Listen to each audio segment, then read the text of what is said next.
이 시간 다 같이 나눌 말씀은요, 마태복음 14장 28절에서 33절 말씀까지입니다. 마태복음 14장 28절에서 33절 말씀까지. 마태복음 14장 28절에서 33절 말씀까지. 자, 마태복음 14장 28절 제가 먼저 읽겠습니다. 베드로가 대답하여 이르되 주여 만일 주님이시거든 나를 명하사 물 위로 오라 하소서 하니 오라 하시니 베드로가 배에서 내려 물 위로 걸어서 예수께로 가되 바람을 보고 무서워 빠져 가는지라 소리질러 이르되 주여 나를 구원하소서 하니 예수께서 즉시 손을 내밀어 그를 붙잡으시며 이르시되 믿음이 작은 자여 왜 의심하였느냐 하시고 배에 함께 오름에 바람이 그치는지라 배에 있는 사람들이 예수께 절하며 이르되 진실로 하나님의 아들이로소이다 하더라. 아멘. 여러분 TV 보는 거 좋아하세요? TV 같은 건 안 보세요? 저도 집에 TV도 없고요. 요즘은 뭐 TV로 뭘 영상을 보는 게 아니라 핸드폰을 가지고 또 PC 화면으로 뭐 보통 다 이렇게 했던 거 볼 수가 있는 시절이 됐잖아요.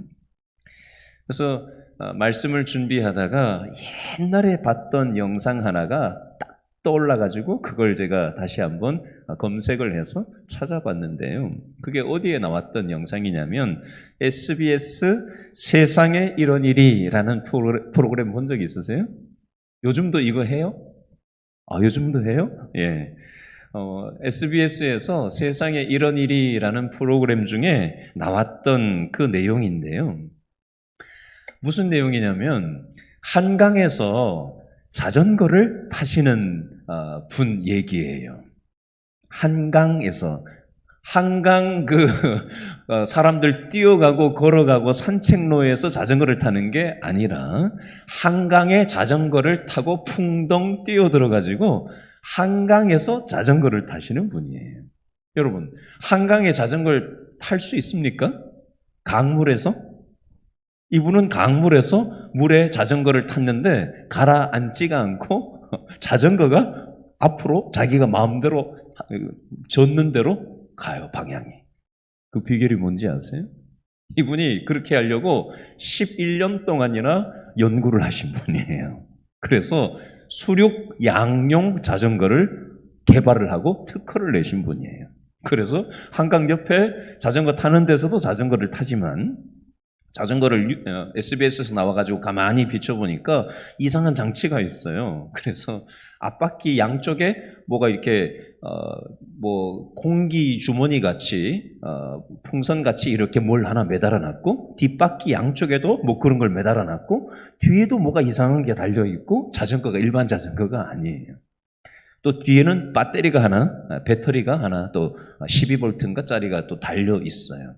그래서 SBS 취재진이 카메라를 잡아가지고 인터뷰를 하면서 이렇게 쭉 따라가는데 자전거를 막 하다가 한강 안으로 쑥 들어가는 거예요. 그래서 사람들이 깜짝 놀래가지고 괜찮냐고 그랬더니 이 풍선처럼 보이는 게 이렇게 있다가 물에 들어가니까 이렇게 쫙 펴지더라고요. 앞바퀴가 쫙 펴지고 뒷바퀴가 이렇게 쫙 펴져요. 그래서 이걸 저으면 물에 가라앉지가 않고 부력에 의해서 이게 떠가지고 쭉 가더라고요. 그리고 이걸 젓지 않아도 배터리를 장치를 시키면 뒤에 이게 동력이 전달돼가지고 자전거가 또 움직일 수 있게끔 그렇게 희한한 장치를 11년 동안이나 연구 개발을 했대요. 특허까지 냈어요. 여러분, 이 세상에 태어나는 순간부터 우리는 인생의 모험이 시작됩니다. 남남으로 살아가던 남자하고 여자가 만나서 결혼을 해요. 이것도 결혼 생활도 모험이에요. 직업을 선택하는 것도 모험입니다. 종교를 선택하는 것도 모험이에요. 오늘 영상을 보니까 요즘 네팔이라는 나라에 한국 선교사님들이 많이 들어가서 힌두교가 국교인 이 네팔이라는 나라에 기독교 신앙이 막 전파되고 뜨겁게 전파되면서 비율이 점점 많아지니까 이게 좀 갈등이 있다라는 그런 CNN 뉴스가 나오고 또 인터뷰가 CNN에서 우리 한국 선교사를 인터뷰한 그 영상이 아까 잠깐 나오는 걸 봤었는데요. 종교를 선택하는 것도 모험이에요. 폴 투르니에라는 스위스의 의사가 심리학하고 기독교를 연결시키면서 쓴 책 제목이 있는데요. 모험으로 사는 인생이라는 책을 이분이 썼어요. 저를 한번 따라 하시죠. 인생은 이래가지고 되겠어요? 다시 크게. 인생은 하나님이 지휘하시는 모험이다. 다른 말로 하면요. 하나님이 나를 인도해 주신다는 확신을 가지고 살아가는 삶에 대해서 이 책은 기록하고 있어요. 오늘 우리가 읽은 성경 본문에도 하나님이 나를 인도해 주신다는 확신을 가지고 모험으로 살아가는 사람이 나옵니다. 누구죠? 베드로예요. 베드로는 물 위를 걷는 모험을 했습니다. 그 결과 잠시 동안이긴 했지만 물 위를 걸을 수가 있었죠. 베드로는 물 위를 걸으면서 짜릿한 스릴을 느꼈을 겁니다. 짧은 시간이나마. 그리고 이 세상에서 물 위를 걸어본 사람은 아마 나밖에 없을 거라고 생각하면서 평생에 잊지 못할 영적인 추억을 만들었습니다. 미국 시카고 지역에 가면 윌로우 크릭이라는 교회가 있는데요. 그 교회 설교 전담 목사였던, 지금은 샌프란시스코 쪽에서 담임 목사를 하고 있는데 옛날에는 이 시카고 지역의 설교 전담 목사였는데 존 오트버그라는 목사님이 있어요. 이 목사님이 쓴 책에 보면 이런 문장이 나와요. 당신이 물 위를 걸어가기 원하거든 배에서 뛰쳐나오라. 배에서 뛰쳐나와야 한다. 여러분, 이 세상에서는 두 종류의 인생이 있는데요. 첫 번째 종류의 인생은요, 내가 타고 있는 배가 가라앉고 있는 것을 알면서도 배 안에 있는 것이 안전하다라고 생각하기 때문에 배에서 뛰어내리지를 않고 배 안에 있는 인생이 있습니다. 두 번째 사람은요, 파도와 바람을 보고도 과감하게 배 바깥으로 뛰쳐나오는 인생이 있습니다. 베드로는 배 안에 있는 것이 안전하다라는 고정관념을 벗어나서 배 바깥으로 뛰쳐나오는 두 번째 인생을 살았습니다. 베드로의 모험은 돈키호테 같은 무모한 행동이었을까요? 믿음으로 이 세상을 살아간다는 것은 어떤 면에서 보면 모험으로 사는 인생이에요. 우리는 오늘 말씀에 나오는 베드로의 모험을 통해서 세 가지 교훈을 좀 살펴보려고 하는데요. 첫 번째는 베드로의 모험의 특징은 순종하는 모험이었어요. 자, 근거가 마태복음 14장 28절에 나오는데 한 번 더 읽어볼까요? 마태복음 14장 28절에 베드로의 순종하는 모험에 대해서 어떻게 표현을 하고 있는가? 14장 28절 다 같이 시작. 베드로가 대답하여 이르되 주여 만일 주님이시거든 나를 명하사 물 위로 오라 하소서 하니 아멘. 여러분, 베드로는 굉장히 충동적인 기질과 성격을 가진 사람입니다. 예수님을 잡으러 온 사람들을 향해서 칼을 빼가지고 옆에 쫓아온 사람의 귀를 잘라버릴 정도로 베드로는 충동적으로 행동하는 그런 성격 기질이 있었던 사람이었습니다. 그런데 우리는 베드로의 기질이나 이 충동적인 성격을 알기 때문에 오늘 베드로가 예수님이 물 위로 걷는 걸 보고 베드로가 아무 생각 없이 물에 첨보덩 뛰어들었다고 생각을 합니다. 그런데 베드로는 그렇게 행동한 게 아니라는 것을 제가 이 말씀을 통해서 한번 설명을 해보겠습니다. 방금 읽었던 마태복음 14장 28절 말씀을 뜯어서 생각을 한번 해보자고요. 이 말씀은 다르게 표현을 하면 이런 의미예요. 제가 이해하기 쉽게 한번 풀어서 이렇게 한번 설명해 보겠습니다. 베드로가 얘기합니다. 28절에서 예수님한테 얘기하는 거예요. 제가 물 위를 걷는 것이 예수님의 계획이고 예수님이 허락해 주신다면, 예수님이 명령하신다면 제가 한번 순종해서 이 모험을 한번 해 보겠습니다 라는 뜻이에요. 베드로는 번지 점프하듯이 모험을 아무 생각 없이 충동적으로 지금 배에서 뛰어내려가지고 첨보덩 뛰어든 게 아니라는 얘기입니다. 자, 예를 하나 들겠습니다. 오늘 우리 교회 성도님 한 가정 부부한테 제가 전화를 좀 걸은 적이 있었어요, 낮에. 근데 부인 우리 성도님이 이런 얘기를 하세요. 남편에 대해서. 목사님, 우리 남편은요, 이비인후과도 가고요, 치과도 가고요, 안과도 가고요, 정형외과도 다닙니다. 일주일에 이비인후과, 치과, 안과, 정형외과를 다 다닙니다. 그래서 힘들어서 어떻게 해요? 안 아프고 살아야 되는데 많이 힘드시겠어요? 제가 그렇게 얘기했어요.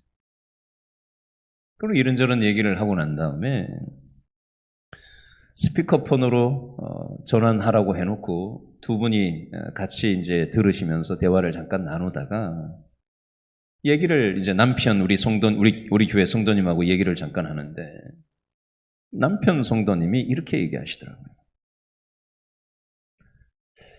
하나님이 도와주시니까 살죠 라고 하시니까 옆에 있던 우리 부인 성도님이 아멘 그러시더라고요. 그 소리가 스피커를 타고 저한테 크게 들렸어요. 제가 이 두 내외하고 대화를 하고 부인이 남편의 그 믿음의 고백을 들으면서 크게 아멘 하는 얘기를 같이 나눴던 게 오늘 말씀을 준비하는데 생각이 났어요. 저는 이분들과 대화를 하고 기도하면서 느낀 게 말씀 준비하면서 뭐냐면요. 이분들은 하나님이 자신들의 인생을 지금 지휘하고 계신다는 믿음이 있는 사람들이구나. 하나님이 나를 인도하시는 확신을 가지고 살아가는 분들이구나. 감사한 마음이 있었어요. 이게 믿음의 모험을 하면서 살아가는 삶이에요. 베드로의 모험을 통한 오늘의 교훈 두 번째는요. 베드로의 모험의 특징은 따라합니다. 믿음의 모험. 모험은요, 다른 말로 하면 믿음이에요. 믿는다는 것은 모험을 한다는 뜻인데요. 히브리서 11장에 보면 많은 믿음의 사람들의 이름이 나와요. 이 사람들은 믿음으로 살았던 사람들이고 히브리서 11장은 믿음장이라고 합니다. 믿음장. 믿음으로 살았던 수많은 성경의 인물들의 믿음의 삶을 엑기스로 표현한 것이 히브리서 11장 믿음의 사람들이 나오는 믿음장이에요. 하나님은 노아 시대의 죄악을 보시고 홍수 심판을 계획하셨어요. 그리고 나서 노아에게 방주를 지으라고 말씀하십니다. 지금 하늘을 봐도 당장 비가 오지 않고 하늘이 쨍쨍한데, 날씨가 맑은데 홍수 심판이 앞으로 올 거라고 동네 사람들한테 얘기하면서 날이면 날마다 배를 짓는다고 그러고 있는 노아를 바라보면서 동네 사람들은 지나가면서 이렇게 하고 지나갔습니다. 저 사람 미쳤다고, 돌았다고, 제정신이 아니라. 미쳐도 정도껏 미쳐야지. 비가 아무리 온들 세상에 종말이 온다고? 그러나 노아는 홍수 심판을 믿었고 방주를 짓는 모험을, 믿음의 모험을 했습니다. 하나님은 아브라함에게 고향, 친구, 가족을 떠나서 약속의 땅으로 가라고 말씀하셨어요. 이때 아브라함은 믿음의 모험을 했습니다. 아브라함은 100살이 되어서 아들 이삭을 낳았어요. 그런데 100살에 얻은 피 같은, 목숨과도 같은 이 아들을, 이삭을 하나님이 제단에 바치라는 터무니없는 요구를 하셨을 때 한마디도 하지 않고 하나님의 명령에 따라서 그 자기의 목숨과 같은 피 같은 아들 이삭을 제단에 눕히고 제사를 지내려고 믿음의 모험을 감행하는 아브라함이 나옵니다. 예수님은 왜 베드로한테 무리를 걸어가는 모험을 하라고 하셨을까요? 도대체 누구를 위해서 이렇게 하게 하셨을까요? 베드로의 믿음을 키우시기를 원하셔서 이렇게 하게 하셨어요. 마태복음 14장 29절 말씀을 한 번 더 읽어볼까요? 마태복음 14장 29절 다 같이 시작. 오라 하시니 베드로가 배에서 내려 물 위로 걸어서 예수께로 가되. 예수님이 오라라고 베드로의 믿음을 훈련시키기를 원하셔서 예수님께서 베드로를 물로 오라, 너의 안전장치로부터 떠나서 배에서 네가 안전하다고 생각하는 배에서 뛰쳐나와서 믿음의 모험을 해서 믿음으로 순종해라, 믿음으로 행동해라, 내가 너의 믿음을 키워주기를 원한다라고 말씀하고 계셔요. 여러분, 이거는 저와 여러분에게도 마찬가지입니다. 우리는 세상 상식으로 안전하다고 생각하는 어떤 부분이 있어요. 그게 돈이든, 그게 자식이든, 그게 내 경력이든, 그것이 무엇이든 간에 내가 안전하다고 생각하는 내 인생의 노후 준비든 어떤 안전장치를 우리는 하려고 듭니다. 그런데 때로 하나님께서는 그런 네가 준비한 너의 인생의 안전장치가 결코 너의 인생을 안전하게 만들 수 없다고 말씀하시면서 믿음으로 모험을 감행할 것을 요청하실 때가 있어요. 베드로한테 지금 이렇게 하시는 것처럼. 왜 이러신다고요? 베드로의 믿음을 키워주시기를 원하셔서 하시는 것처럼 저와 여러분의 믿음을 키워주기를 원하셔서 하나님은 때로 이렇게 우리한테 무리한 요구를, 상식을 벗어난 이 세상의 논리하고는 다른 방식을, 터무니없는 요구를 우리한테 해오실 때가 있어요.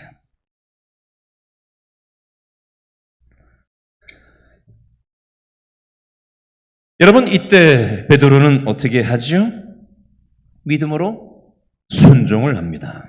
믿음의 모험을 감행을 해요. 대단한 믿음이에요. 그렇게 했을 때 베드로는 잠깐이지만 물 위를 걷는 기적을 체험하게 됩니다. 그런데 베드로는 계속해서 믿음으로 하고 있지를 않고요. 믿음이 없이 행동을 합니다. 그게 14장 30절 말씀에 나오는데요. 한 번 더 읽어볼까요? 14장 30절 다 같이 시작. 바람을 보고 무서워 빠져가는지라. 아멘. 베드로가 예수님의 말씀을 믿고 순종했을 때는 믿음의 기적을 체험할 수 있었지만 잠시 잠깐이지만 30절에 말씀을 순종하고 믿음으로 행동하기보다 바람을 쳐다보기 시작했을 때 무서운 마음이 든 거예요. 나 노후 준비 이거 내려놨다가 내가 노후가 안 좋아지는 거 아니야? 이거 괜히 이렇게 행동했다가 손해보는 거 아니야? 말씀을 붙잡던 그 믿음이 흐려지고 세상을 보고 사람을 보고 내 자신을 들여다보고 다른 사람을 보기 시작할 때 무서워서 불안하고 두렵고 끝장날 것 같고 망할 것 같고 무서워서 물에 빠져들어가는 베드로의 모습이 지금 나오고 있습니다.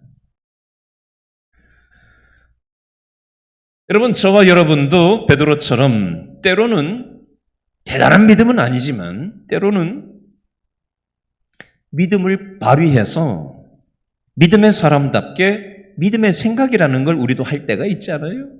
여러분, 믿음의 생각이 없으면 오늘 이 시간에 어떻게 여기 앉아 있겠어요? 놀러 가지. 편안하게 쉬지. 믿음이 크든 작든 우리가 믿음의 생각이 있으니까 오늘 이 자리에 나온 거 아닙니까? 그리고 때로 우리가 직장 생활을 하다가 가정 생활을 하다가 세상에서 살다가 일이 꼬이고 문제가 얽혔을 때 내 생각대로 내 고집대로 나의 욕망대로 하고 싶다가도 이거 하나님 원하시는 게 아닌데 하나님이 이 마음 기뻐하시지 않아 이런 마음 주실 때가 있잖아요. 그러면 우리가 믿음의 사람답게 고쳐서 생각하고 고쳐서 마음을 품을 때가 있잖아요. 그죠? 그런데 또 어떤 때 보면 내가 믿음이 있나? 내가 생각하는 게 왜 이렇지? 나는 왜 마음 쓰는 게 이렇지? 내가 예수님 믿는 사람이 맞나? 이런 마음이 들 때도 우리에게 있지 않습니까? 여러분, 베드로가 믿음으로 행동했을 때는 믿음의 체험을 했지만 기적을 체험했지만 베드로가 또 금방 바람을 보고 무서워 빠져가는 이 모습을 보면 이게 바로 베드로의 모습하고 우리의 모습이 비슷해요. 여러분 31절을 한번 읽고 다시 한번 볼까요? 31절 예수님이 이런 베드로의 모습을 보면서 뭐라고 말씀하시나? 14장 31절 다 같이 읽습니다. 시작. 예수께서 즉시 손을 내밀어 그를 붙잡으시며 이르시되 밑줄 그으세요. 믿음이 없는 자요? 믿음이 작은 자요. 예수님이 베드로한테 믿음이 없는 자요라고 얘기했습니까? 아니요. 믿음이 작은 자요. 베드로는 믿음이 완전히 0인 사람은 아니었어요. 믿음이 제로인 사람은 아니었습니다. 믿음이 있긴 했어요. 근데 믿음이 큰 자야가 아니라 믿음이 작은 자야. 라고 예수님은 베드로의 믿음을 작은 믿음이라고 얘기하십니다. 베드로야, 네가 믿음이 있기는 있구나. 근데 믿음이 작구나. 네가 믿음으로 작은 믿음을 발휘해서 믿음의 체험을 어떤 때는 직장 생활하면서 가정 생활하면서 교회 생활하면서 네가 작은 믿음의 생각과 마음으로 믿음의 기적을 경험할 때도 있구나. 근데 그 믿음이 지속되지는 못하고 있구나. 작은 믿음이구나. 이렇게 말씀하시는 거예요. 베드로는 믿음이 있었지만 믿음이 충분하지는 못했어요. 31절에서 예수님은 말씀하시죠. 믿음이 작은 자여 왜 의심하였느냐? 베드로는 물속에 빠지는 실패를 지금 경험하고 있어요. 그런데 베드로의 믿음의 실패는 베드로의 믿음이 단단해지고 베드로의 믿음의 성숙을 가져오는 계기가 되었습니다. 여러분, 이건 우리들의 신앙생활에도 마찬가지예요. 우리들도 베드로처럼 신앙생활에 실패할 때가 있지 않습니까? 그런데 우리들의 믿음의 실패는 우리의 믿음이 단단해지고 우리의 믿음의 성숙을 가져오는 계기가 될 수 있다는 겁니다. 백신 개발을 200번 실패했던 조나스 소크라는 사람이 있는데요. 어떤 사람이 이 사람한테, 이 박사한테 질문을 했대요. 박사님은 200번이나 백신 개발에 실패하신 소감이 어떠십니까? 질문을 했더니 이 조나스 소크라는 박사님이 이렇게 되물었습니다. 실패라니요. 저는 200가지 불가능한 방법을 확인했습니다. 그리고 나서 201번째 도전 끝에 백신을 개발했다고 합니다. 여러분, 이 일반적인 이치는요, 믿음의 사람들의 믿음의 이치와도 비슷한 맥락이 있습니다. 히브리서 11장 1절 말씀에 보면 믿음은 바라는 것들의 실상이요 보지 못하는 것들의 증거라고 되어 있습니다.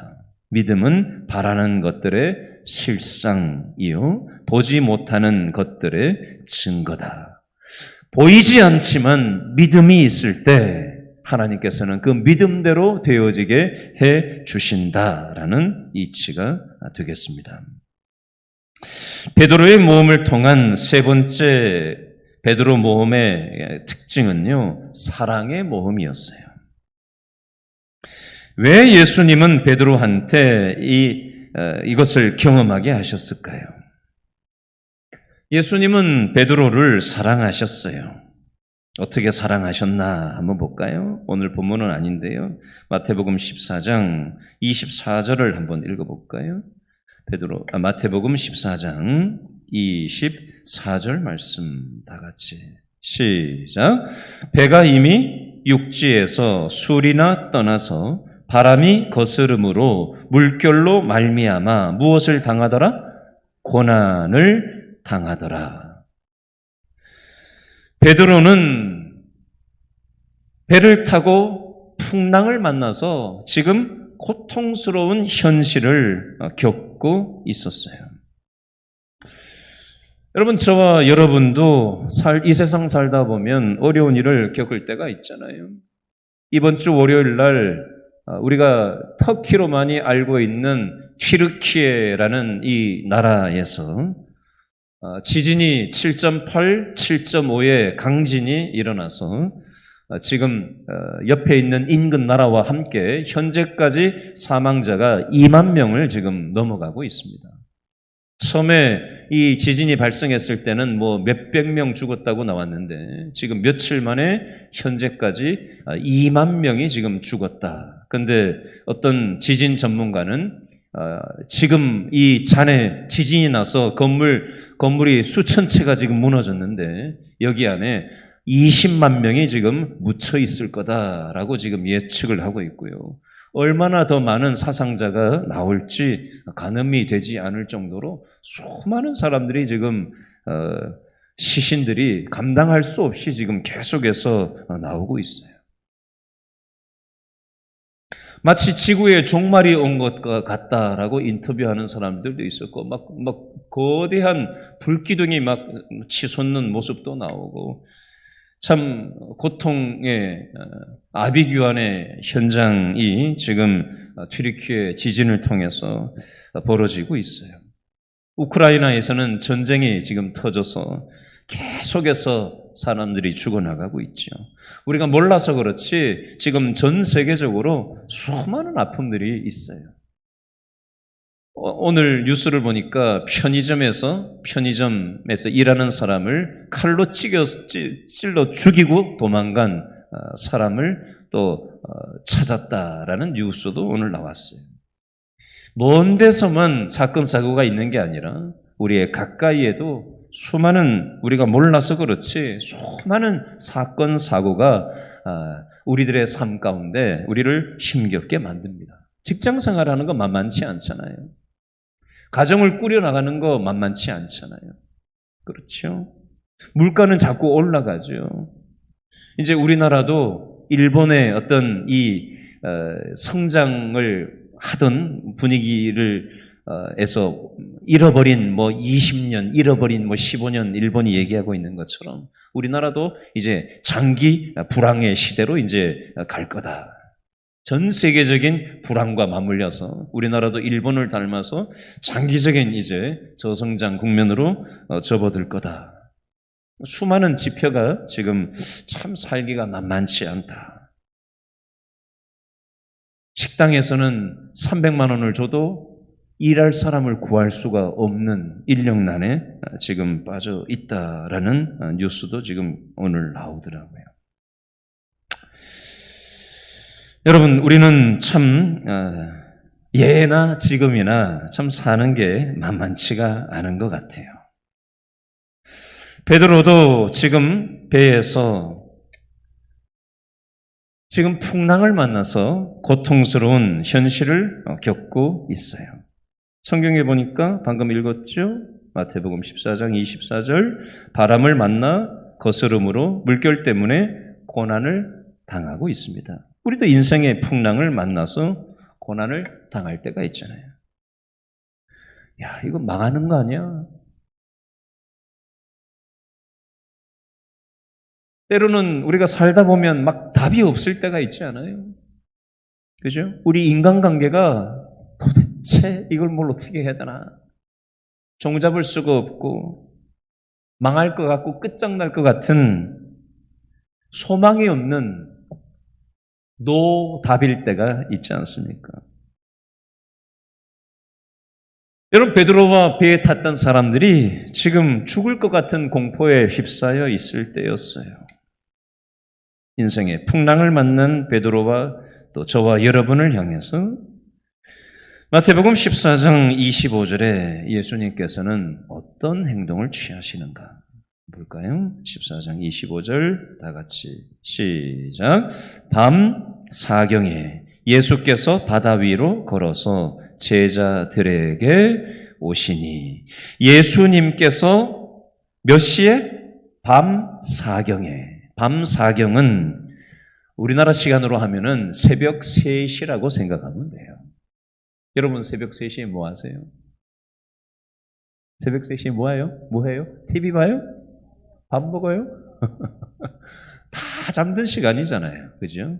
물론 깨서 일하는 사람도 요즘 24시간 막 2교대, 3교대, 4교대 매 일하는 데도 있기 때문에 일하는 사람도 물론 있긴 하지만 우리나라 같은 사회에서는. 그러나 일반적인 생각에서는 새벽 3시면 다 잠든 시간이잖아요. 깜깜한 밤, 모두가 잠드는 그 밤, 아무도 나에게 다가오지 않는 인생의 풍랑에 그 고난을 겪고 있는 그 밤, 이 밤에 예수님께서 바다 위를 걸어서 인생의 풍랑을 만나고 있는 제자들 일행에게 어떻게 하고 계신다고요? 찾아오고 계신다는 거예요. 이게 바로 예수님의 사랑이에요. 여러분, 우리가 인생의 풍랑을 만났을 때 외로울 때가 있잖아요. 가장 옆에 있는 사람도 내 마음을 몰라주고, 그죠? 아무도 내 마음을 모르는 그 인생의 칠흑 같은 절망의 밤 속에 예수님께서는 뒷짐지고 계신 게 아니라 어떻게 하신다고요? 찾아오신다는 거예요.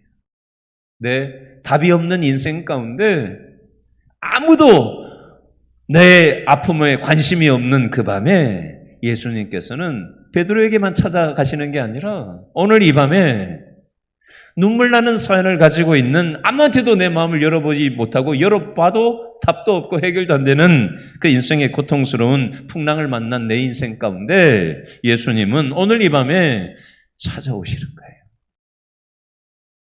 여러분 오늘 기도할 때 이게 보여야 돼요. 여러분 내 외로운 마음을 아무도 몰라주지만 예수님께서는 찾아오신다. 나를 도와주시려고 찾아오신다. 그 예수님의 사랑을 느끼면서 예수님 앞에 이걸 내려놓는 기도를 할 수 있었으면 좋겠어요.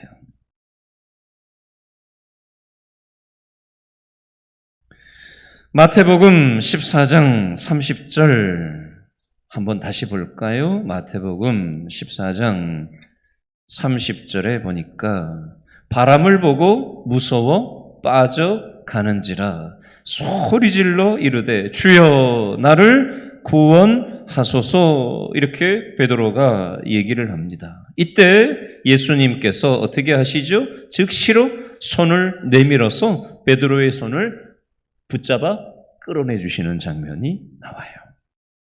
믿음에 실패한 베드로의 손을 잡아 끌어올려 주시는 장면이 나와요. 여러분 하나님은 베드로만 사랑하시는 하나님이 아니에요. 하나님은 저와 여러분을 사랑하셔요. 이 세상을 만드시고 우리들을 만드셨어요. 그런데 우리들은 실패합니다. 그리고 계속해서 믿음에 실패를 하면서 사는 사람들이 바로 우리들 아니에요. 그런데도 하나님은 우리들을 사랑하세요. 그래서 십자가의 모험을 하셨습니다. 따라합니다. 십자가의 모험. 십자가의 모험. 하나님은 십자가의 모험을 하셨어요.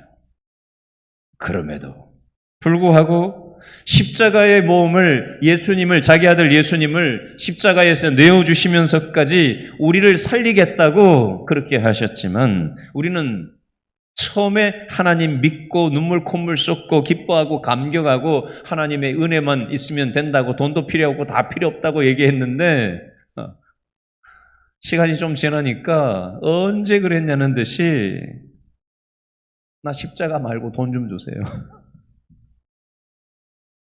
나 십자가 말고 자식 잘 되게 해주세요. 나 십자가 말고 노후가 좀 안정되게 해주세요.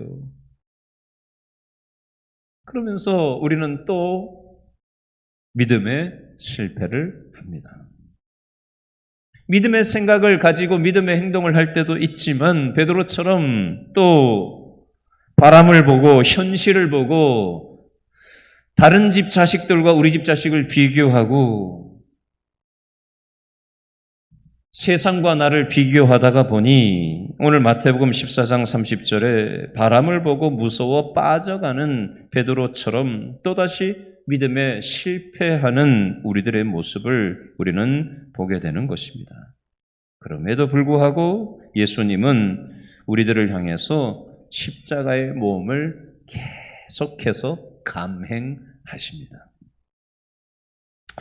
여러분 이 십자가의 사랑을 우리가 다시 바라볼 수 있었으면 좋겠어요. 여러분 말씀 마쳤는데요. 불 꺼지고 나면 내 신세 묵상하지 마시고요. 내 문제 묵상하지 마시고요. 하나님의 십자가의 모험을 여러분 묵상할 수 있었으면 좋겠어요. 아무 자격 없는 나 같은 사람을 위해서 십자가의 모험을 감행하실 뿐만이 아니라 하나님을 조금 믿는 것 같다가 또 틈만 나면 믿음에 실패하는 그 짓을 반복하는 우리들 같은 사람들을 위해서 오늘도 예배 자리를 우리를 불러내셔서 우리를 십자가의 사랑으로 여전한 사랑으로 품어주시는 이 십자가의 모험, 십자가의 사랑을 끊임없이 감행하시는 이 하나님의 놀라우신 사랑 앞에 이 시간 안겨서 우리의 인생의 문제를 내가 헤쳐가려고 그냥 안간힘을 쓰는 피곤한 인생이 아니라 우리의 인생의 안전장치에서 뛰쳐내려서 하나님께서 원하시는 그 믿음의 삶으로 살아가는 저와 여러분 될 수 있기를 바랍니다.